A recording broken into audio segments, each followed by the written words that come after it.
Okay, let me accept meeting being recorded.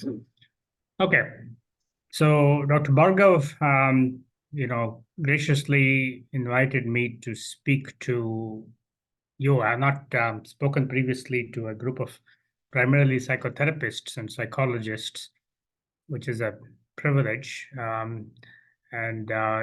He's asked me to speak about psychotherapy.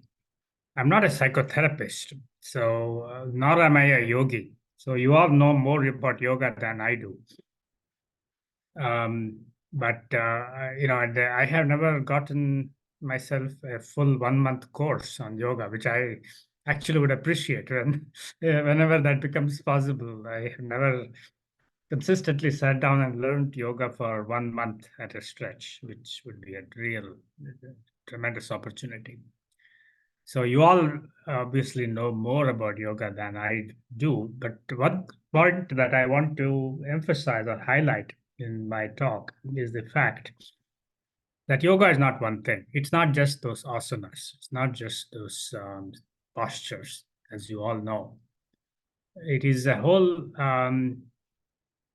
system of, if you might call it, lifestyle intervention that starts with these physical postures, of course, but also involves a systematic training of the mind, beginning with the body, and then the breath, and then the autonomic and the somatic nervous system, followed by the different layers of the mind, which include the emotions and the cognition, and then the higher spirit.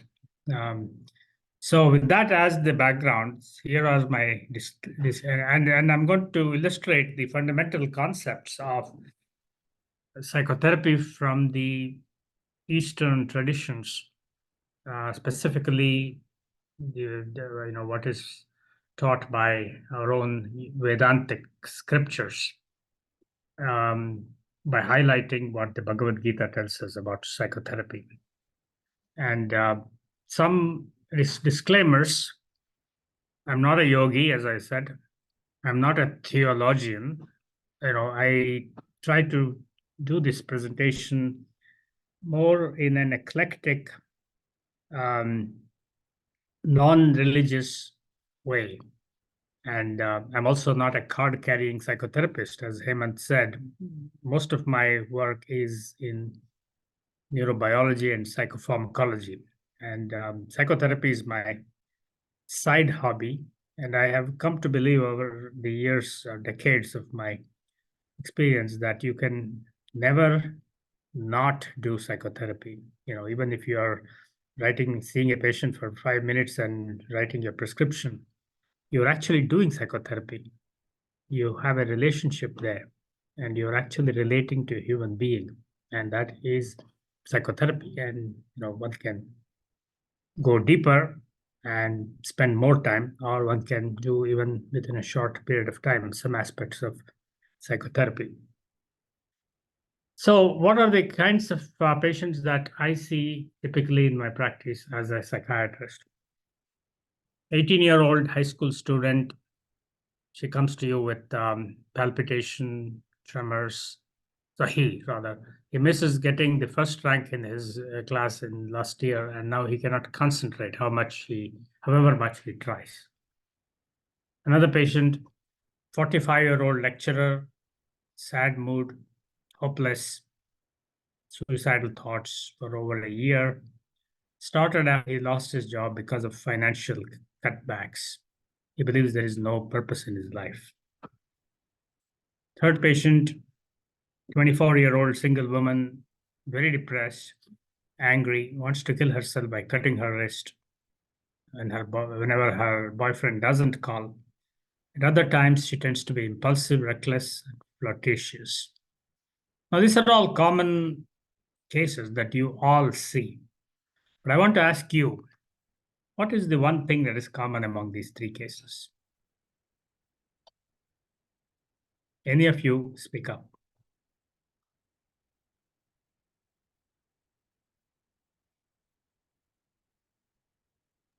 Uh, Sir, expectation with themselves. Yep. Expectation, that's a key word. Expectation of something that they want, something that they desire, and getting attached to that expectation. And when that expectation does not get fulfilled, they get either depression, anxiety, suicidality, whichever one of these. So, ultimately, there are some common um, roots of psychopathology that can be identified in many patients that we see, which is probably what ancient philosophers, going back to the Mahabharata, and even before that in the Indus Valley civilization, people probably thought about these things. So I'll take you through a little bit of the conceptual history of psychotherapeutic practices, which then became called yoga over the course of time. And even in the Indus Valley civilization, about 5,000 years ago, there were yogic postures that were there in those terracotta seals. Nobody knows what these Indus Valley people said, because their script has never been deciphered. But they must have some form of yoga in those days. And then came the Vedas and the Upanishads and the Bhagavad Gita.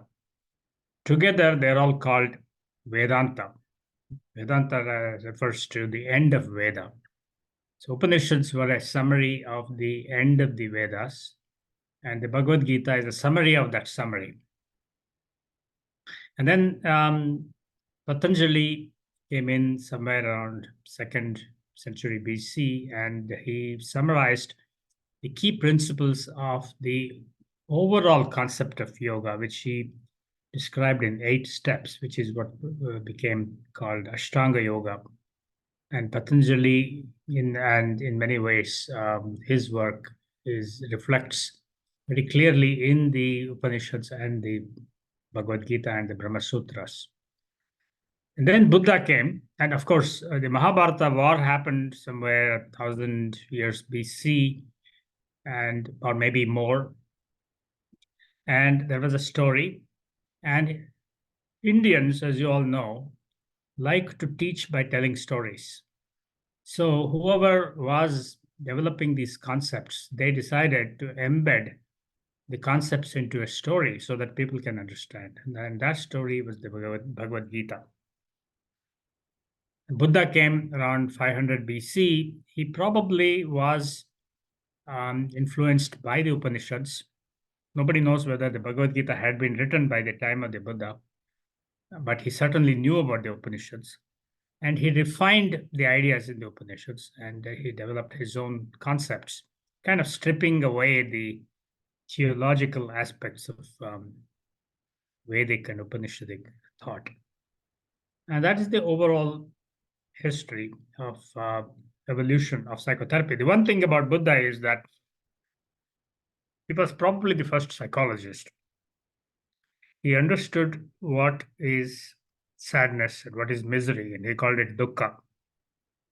And he went after the entire lifetime trying to discover a solution for misery. And he discovered that the major root cause of misery is attachment.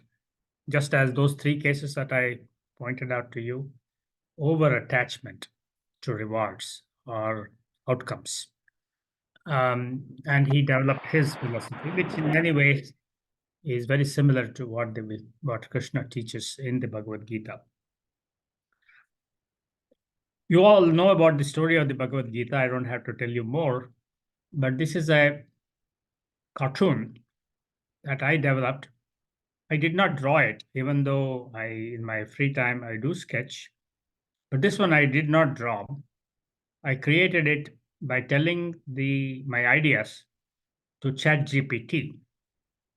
I asked image creator in ChatGPT to give me the picture of Krishna doing therapy to Arjuna, lying down on a couch where he has given up his battle and has thrown down his bow and arrows. And lo and behold, ChatGPT came up with this picture for me. And I asked ChatGPT, make it more like Van Gogh. So you can see Van Gogh's starry sky background there. So Krishna was the charioteer of Arjuna. Arjuna was set to, begin battle. And this was probably the First World War, where two sets of nations aligned against each other, led by two sets of cousins, one set of good cousins and one set of evil cousins. So Arjuna was one of the heroes, or the hero of the good side of the battle. But on the other side were his own cousins, his own uncles, his own grandparents. So he developed what you might today call a battle neurosis or a panic attack. So, in the Bhagavad Gita, this is described quite well. All the classic autonomic features of acute distress reaction: limbs becoming feeble, mouth is dry, body is shaking, hair is standing on end, his bow is slipping, his skin is burning, his mind is reeling. He's not even able to stand. He's even beginning to see evil signs, and he wants to give up because he doesn't see any point in killing his own kith and kin in the battle. So that is the case report of Arjuna. You may want to read a paper that I wrote in the Asian Journal of Psychiatry last year, called it the Arjuna Syndrome. And then in that Arjuna Syndrome, which is probably the first case report of a psychiatric kind that describes a treatment plan, which I'll come to in a moment. The Bhagavad Gita has 700 stanzas, it is part of the largest poem in the world, which is Mahabharata, which is 124,000 stanzas, single case study, dialogue discussion, 18 chapters. You can call them 18 sessions of psychotherapy, teaching by story and metaphor. He uses a somewhat directive approach, like a teacher and a student, rather than a kind of a non-directive approach, which modern psychotherapeutic approaches uses. Even though he does become non-directive towards the end, and I'll talk to you about that. And it's a crisis-oriented therapy in the middle of a battlefield. So if you really look at the Bhagavad Gita, it's got 18 chapters, and it is like a very comprehensive case report. In chapter 1, he outlines the problem, the story itself. That is the Arjuna Vishada Yoga. Vishada stands for sadness, Arjuna's sadness. And so he describes what exactly his mental state is. In the chapter 2, he analyzes the root cause of his misery and points out the conclusion that desire taken to an extreme might cause sadness or dukkha. And so he makes a formulation of his psychological diagnosis, if you will, and then develops a treatment plan for him. And then his treatment plan involves three things. He's like a good psychotherapist. He's not just focusing on one thing.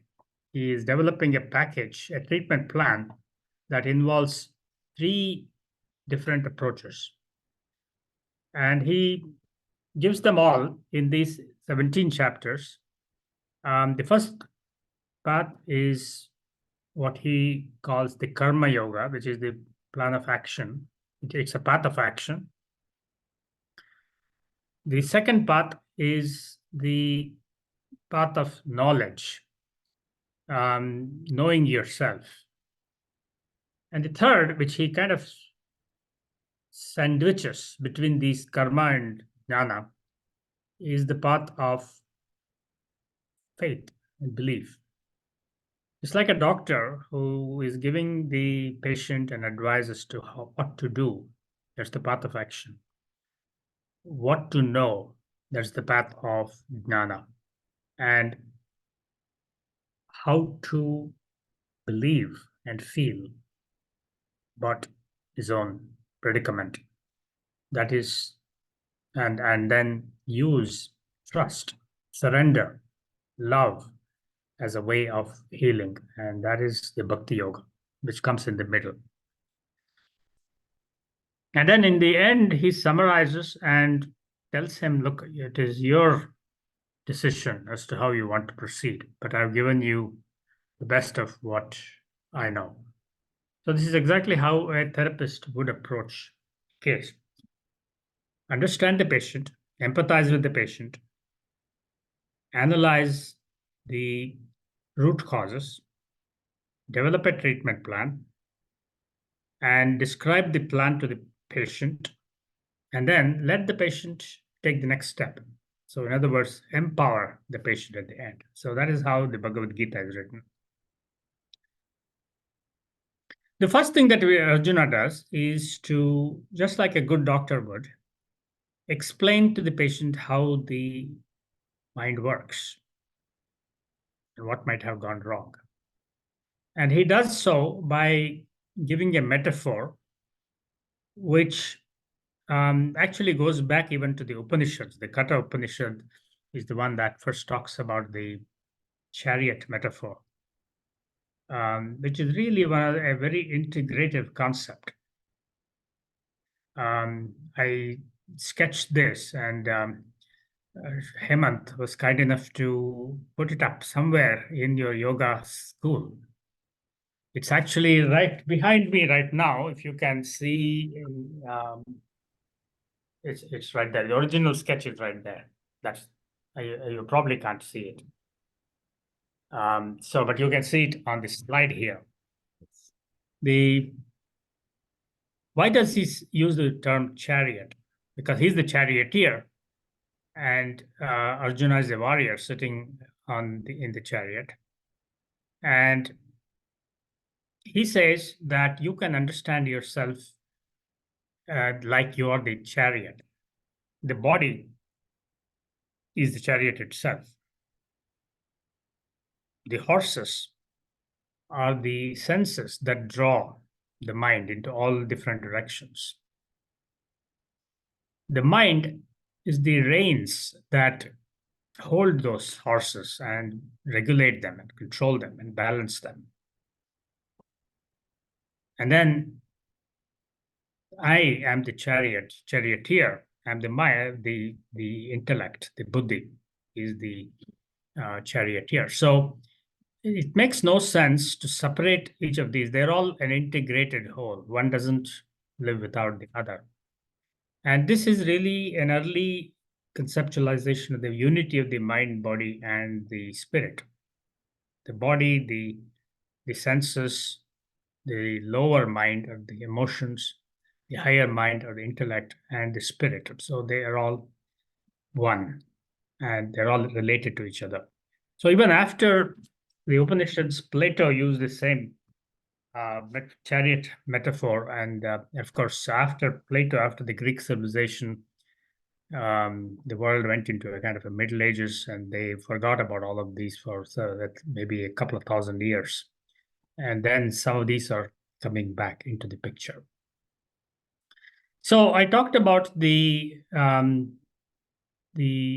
root cause of a lot of psychopathology, and a lot of that comes from, as I said, excessive attachment to one's individual self, or you might call the lower self, me, mine, that sort of thing. If you have something and you lose it, you get depressed. If you are afraid you might lose it, you get anxiety. If you did not get it and you become angry, that is hate and anger.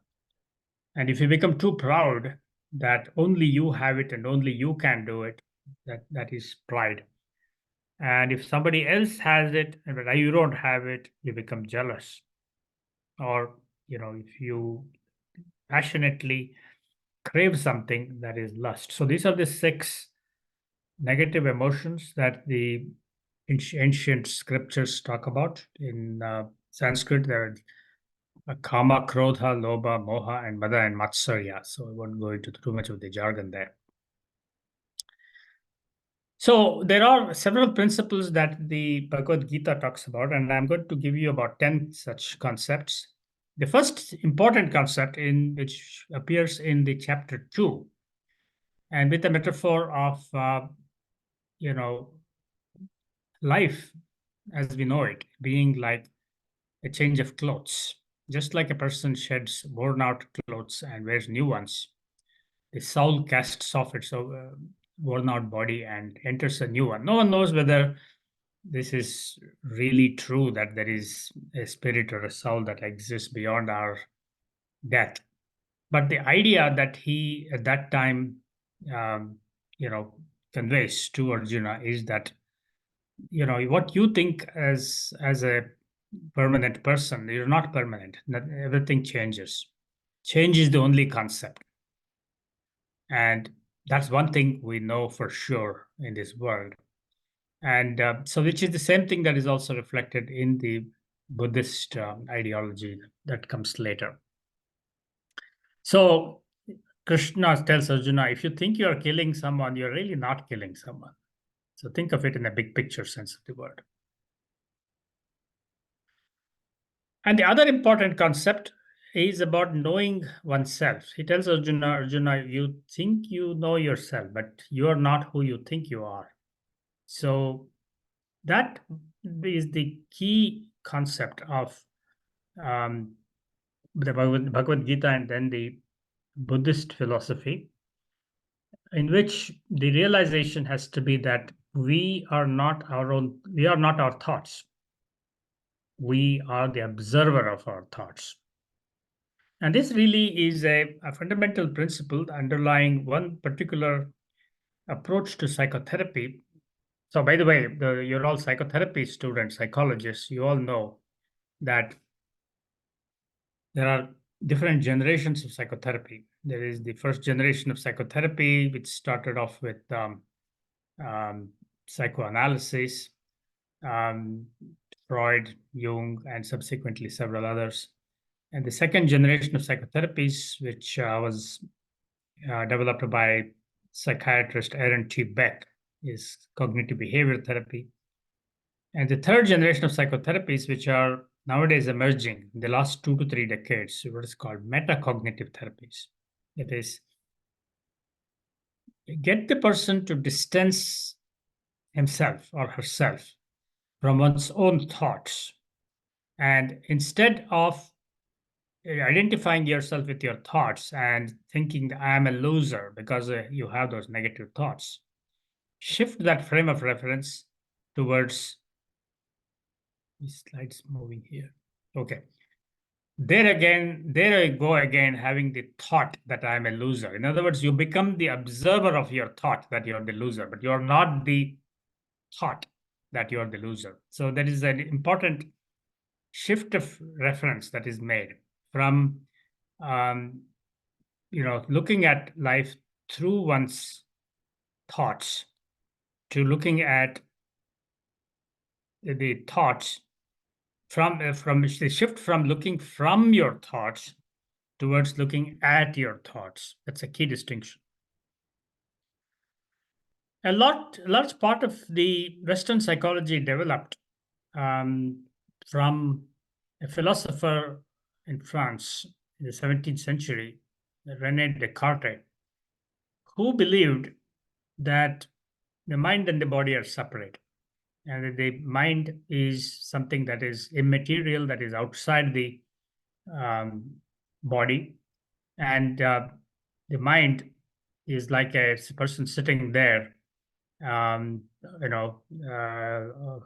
a keyboard and operating the system of the mind, which is in the brain or the body. He believed that the mind and the body are connected through the pineal gland. And he was very influential. In fact, he influenced the development of Western psychology in many ways and psychotherapy, which became much more dualistic, thinking that the mind and the body are the separate. So the key concept of the self-awareness or jnana yoga that the Bhagavad Gita teaches is about learning about who one is. And as you begin to think about it, um, and I'll show that in the next slide, the self itself might be an illusion. So in this illusion, what is called the Canizas square, does the square really exist? If you really think about it, there is no square there, but it looks like there is a square. The square is created by the four incomplete circles or or pie diagrams, if you will. But then, we create an entity um, based on a non-existent entity by what the others are framing us to be.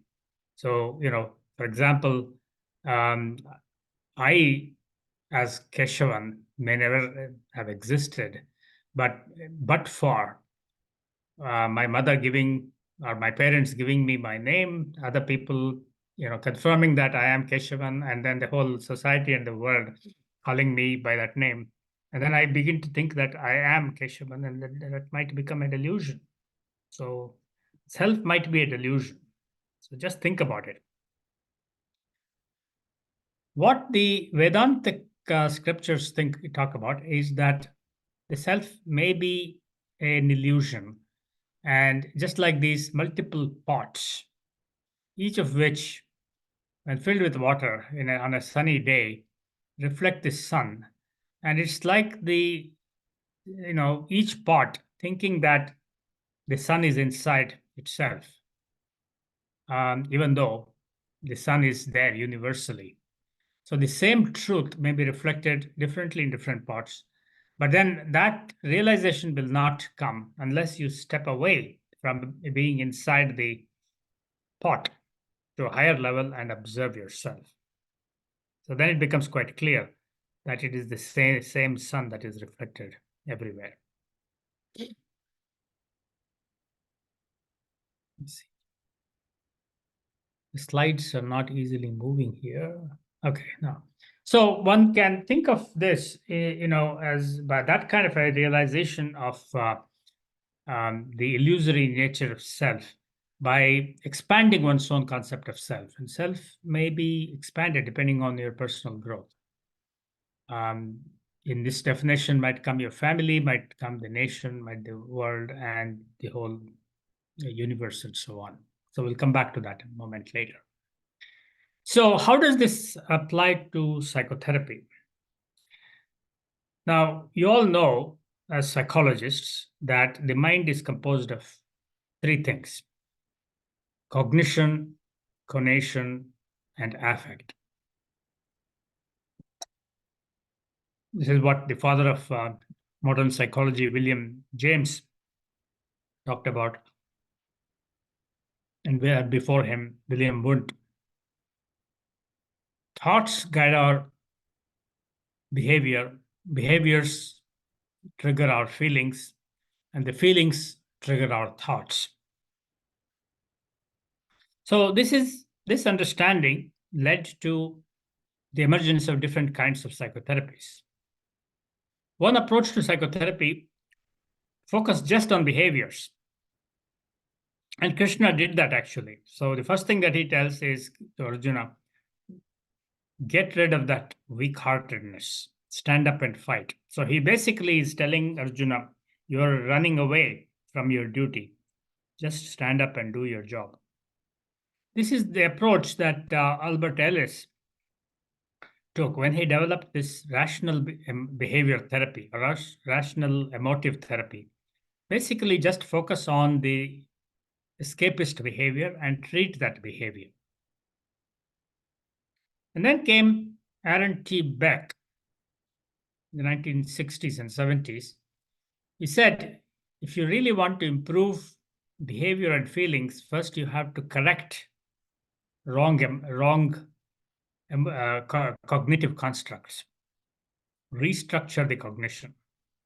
Ask yourself, like a scientist, whether your thoughts are misinterpretations of the world.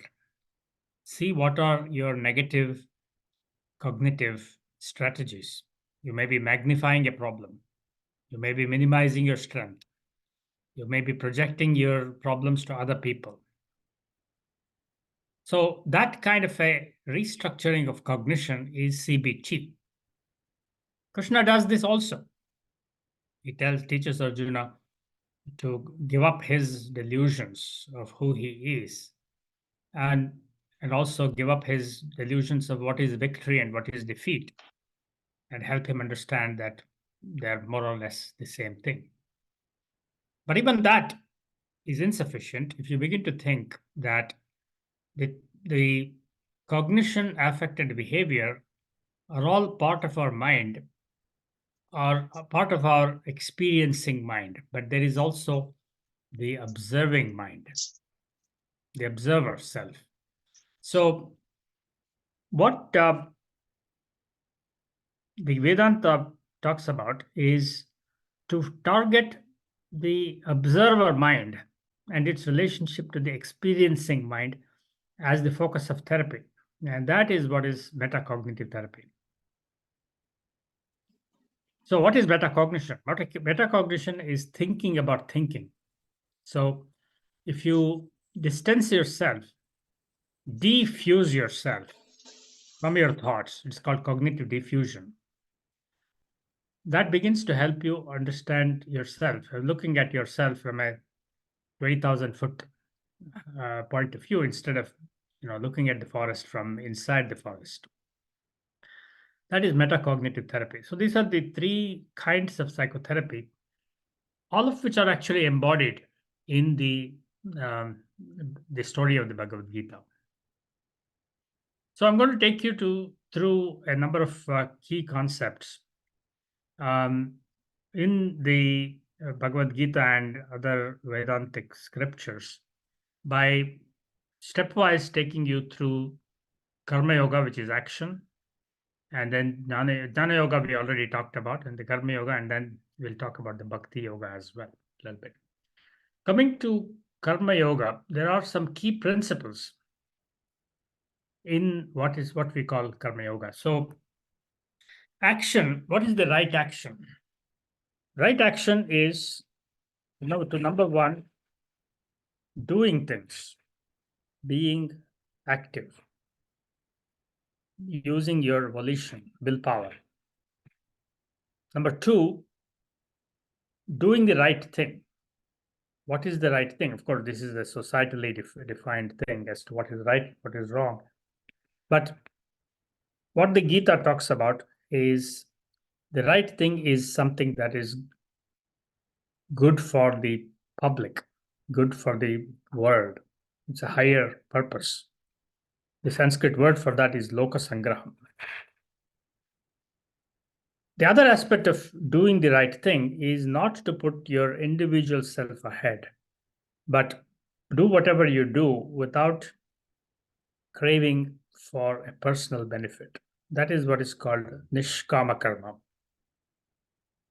So they come under, that is, doing the right thing has two things. One is something that is selfless and something that is for a higher purpose than yourself. The third important aspect of the right karma or right action is, of course, doing what you need to do, doing the right thing, but also doing it well. How does one do something well? And that is where Krishna defines, that is the yogic way of doing things with full ekagrata or shraddha, one point concentration, and doing it with the highest level of your ability or skill, what he calls, when he says yoga karmasu kaushalam. So kaushalam is your skill level.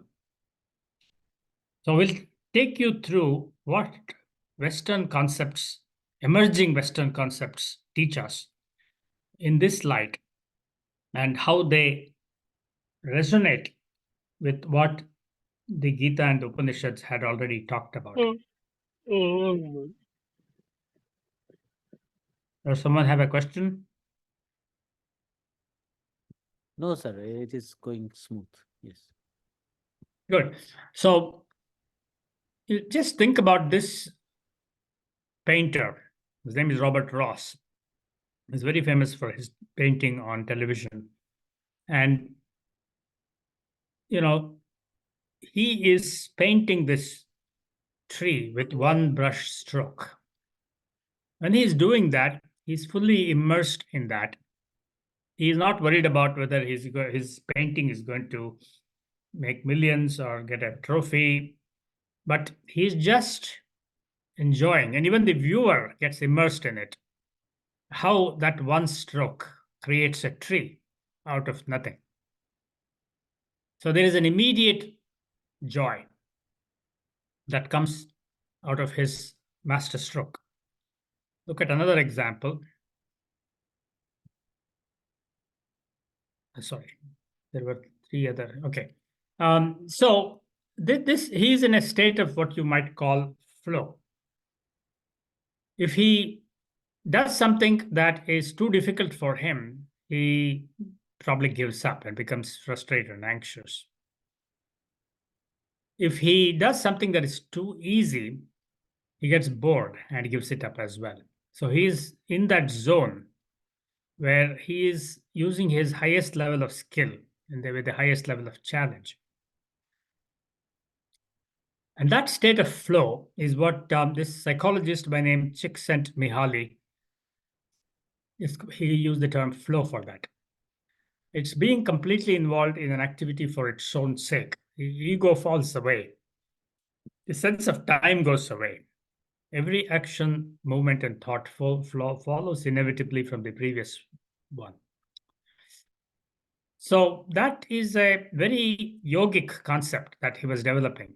Unfortunately, Csikszentmihalyi, that's a long name that he has. You remember it as Csikszentmihalyi.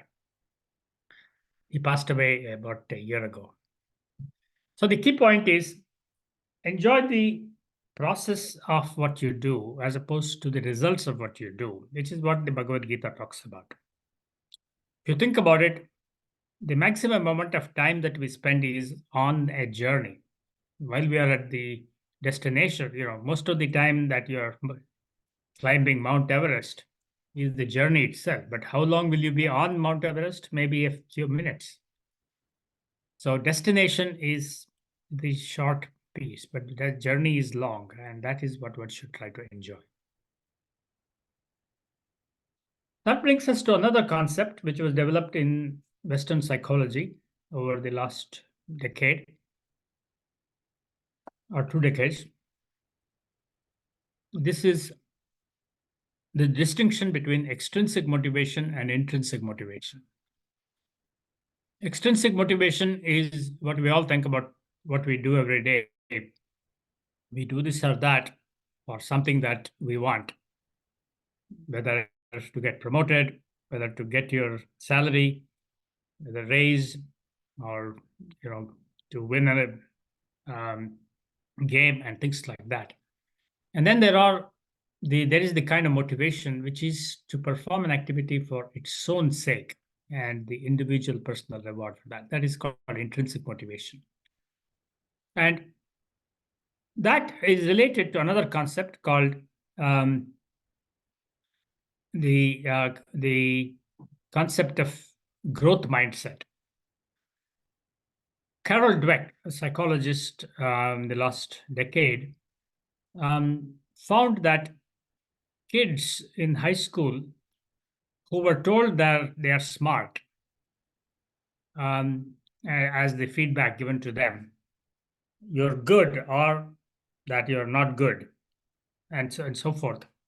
A kind of a close-minded feedback. They did more poorly in their careers down the road, as opposed to kids who were given praise not for whether they are smarter or otherwise, but because they made an effort.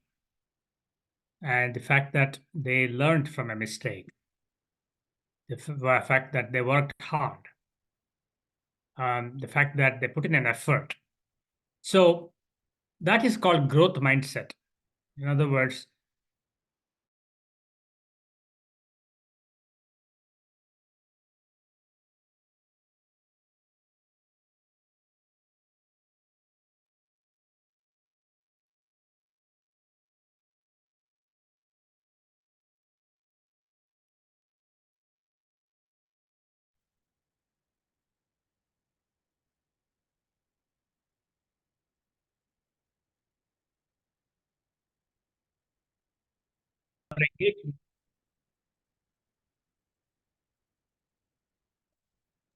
the right action, the right talent, and the right purpose are enough, not enough, and may not get you where you need to get in life without perseverance.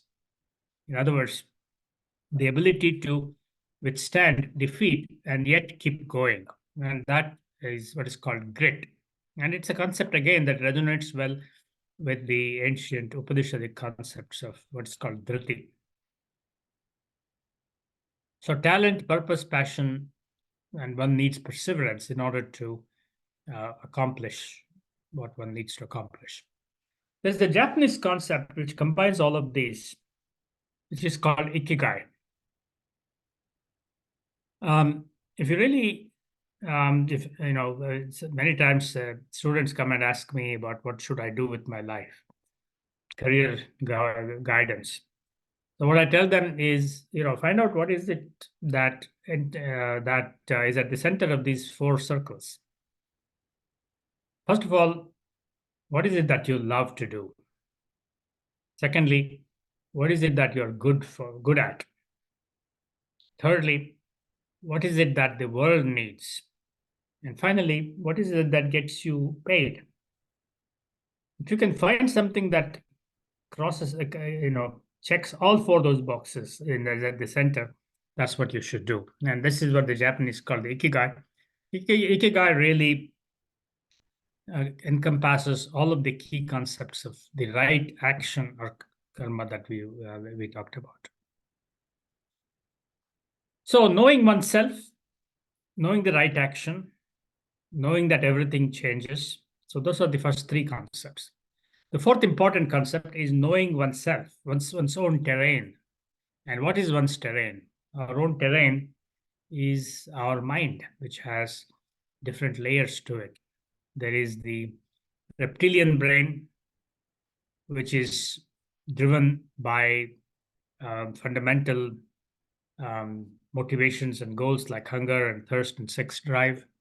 There is the limbic brain, also the paleo mammalian brain, and that is driven by the goals of power and love and belonging and self-esteem. And then there is the higher cortex, which is the neocortex, which is driven by self-reflection and self-understanding. So understanding these three layers of the mind and getting a balance among them is a key to personal growth.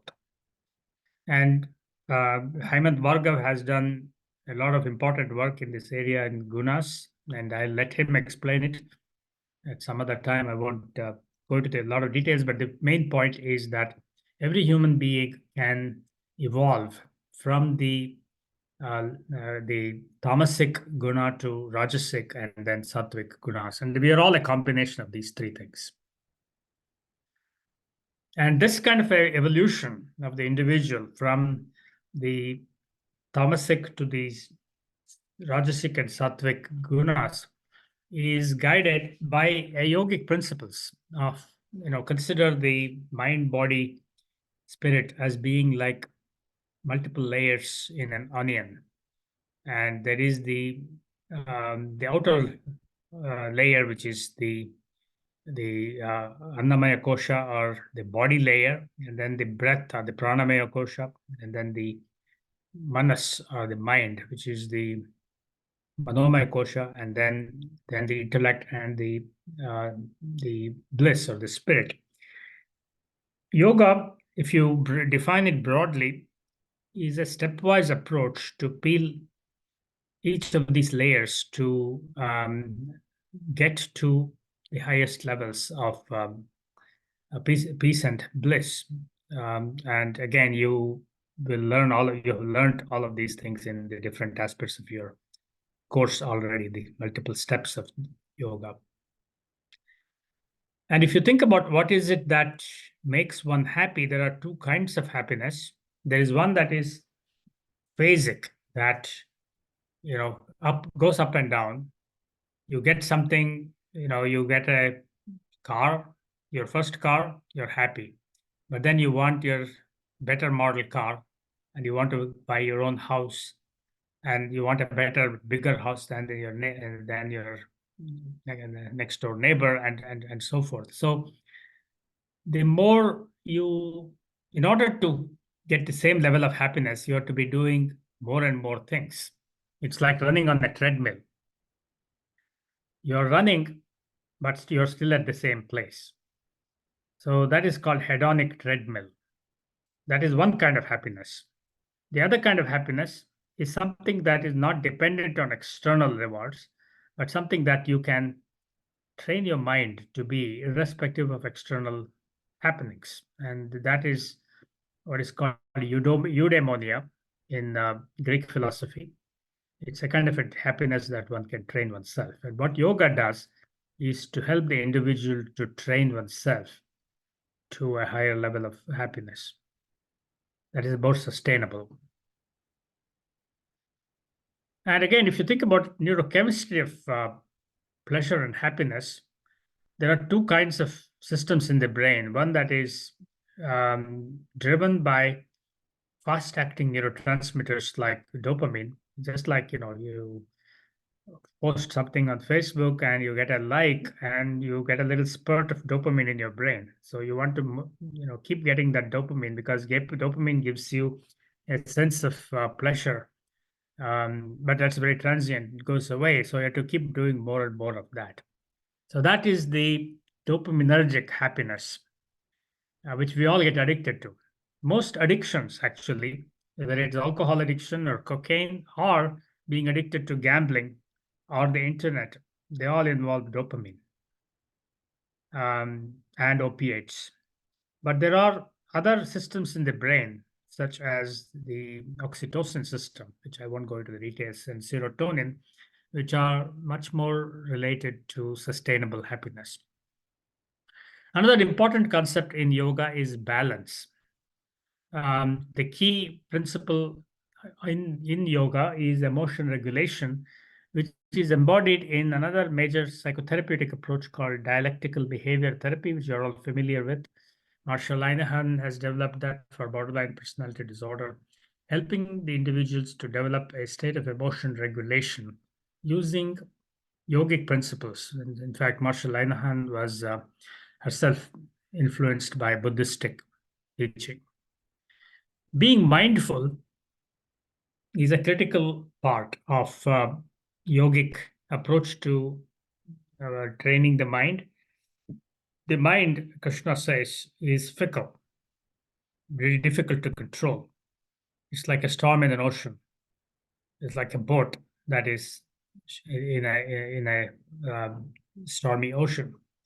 And training the mind requires the principles of what is called dhyana, which is the third limb of the three approaches, the four approaches in the Bhagawad Gita. It is also called Raja Yoga. And the key point of Dhyana Yoga is to become an observer of one's own thoughts and let those thoughts come and go like clouds in a sky, but don't attach judgment and reach a state of observation without thoughts.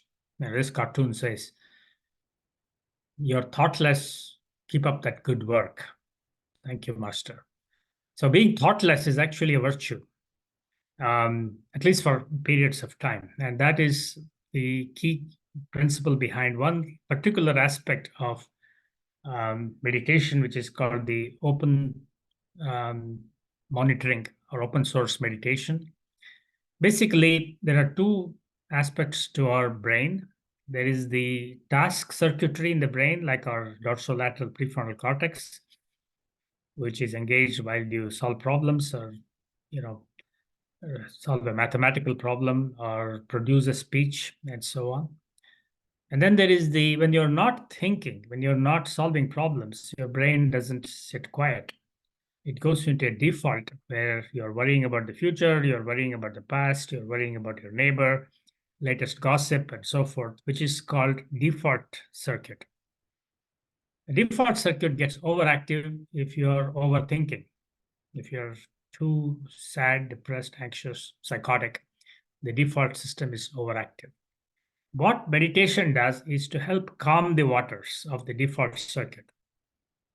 And yogis are able to do that to reduce hyper connectivity or hyperactivity of the default circuit while focusing on the task circuit. So when the other type of yoga, which other type of mind meditation, which is one-point concentration, which is called dharana in yoga, like focusing on your breath or focusing on a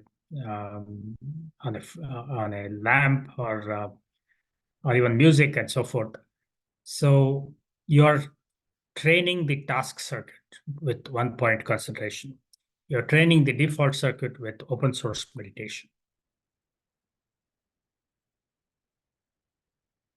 Now, Krishna taught Arjuna about the knowledge path, know thyself, the action path, journey is destination. But Arjuna says, I don't understand you, Krishna. So give me something easy. He says, okay, I'll show you something easier. If you can't, become a yogi and practice sadhana, the karma, and jnana, I'll reveal myself. You just surrender to me. You have your faith in me. And that is, he shows his cosmic form, which Arjuna gets awestruck. And that is the bhakti path. What is bhakti? For an agnostic like me, it's easier to understand bhakti as that emotional, powerful tool that we all possess, with which we basically surrender our individual self to some higher cosmic principle. And whether you call it God or whether you call it nature, whether you call it some universal intelligence, it's up to you. But that is what works. Even placebos work. You all know that. And in fact, studies show that even if you tell a patient that he is getting a placebo, it still works. So there is something that this kind of belief works very magically on our nervous systems. There may be other ways in which you can get this kind of a cosmic experience, which are drug-induced. Psilocybin is one of those. I'm not recommending or advocating it, but very serious scientists are studying the value of magic mushrooms in producing what they call cosmic self-awareness and expanding consciousness. I mean, that could be therapeutic as well. Some studies suggest that it could produce relief in chronic depressions in certain situations. And then finally, letting go is an important aspect of what the Bhagawad Gita teaches. If something is not working, just let go and move on to something else is the key point. So just in summary, there are many threads of modern psychotherapy which one can trace back to ideas in the Upanishads and the Vedanta. CBT is related to cognitive correcting abnormal cognitive schemas. Acceptance and commitment therapy is related to mindful acceptance and surrender. And dialectical behavior therapy is related to balanced action. Metacognitive therapy is related to Jnana Yoga, the non-judgmental self-reflection, and Dhyana Yoga. And positive psychology is related to the concepts of Nishkama Karma and Loka Sangraha, which go back to the Bhagawad Gita. So, accepting impermanence, letting go, self-awareness, action with a focus, with a purpose, and perseverance, surrender and being awestruck with higher presence, and being in the moment, and exercising balance and emotional regulation, using happiness as a choice, and letting go. So these are the key fundamental principles, and I'm happy to send these slides. And it's not a short, there is no shortcut. And this is something, as this cartoon indicates, it's not a marathon. It's not a sprint, but a marathon. Thank you.